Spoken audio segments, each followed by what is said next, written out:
কামে কথা কব, কথাৰেতো একো লাভ নহব। গতিকে কামে কথাবোৰ কৈ যাব। আমাৰ নিৰ্বাচনী ঘোষণা পত্ৰ আমি হাতে কামে ৰূপায়ণ কৰাৰ ক্ষেত্ৰত আমি প্ৰতিশ্ৰুতিবদ্ধ।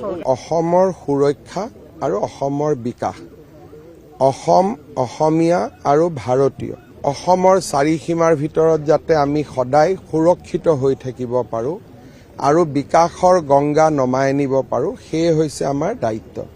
আৰু আমাৰ কাম কাজত ইয়াৰ প্ৰতিবিম্ব বা ইয়াৰ প্ৰতিফলন আপোনালোকে দেখা পাই থাকিব।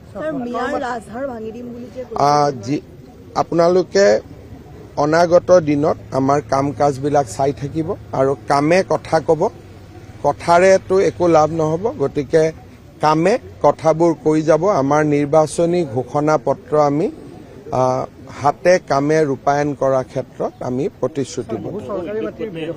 চাওক, আজি মই এটাই কথা কৈছো যে কামে কথা কৈ যাব আৰু কথাৰে একোটো নহব। কথা কোৱাৰ সময়টো পাৰ হৈ গ'ল নিৰ্বাচন প্ৰচাৰ অভিযানৰ সময়ত। এতিয়া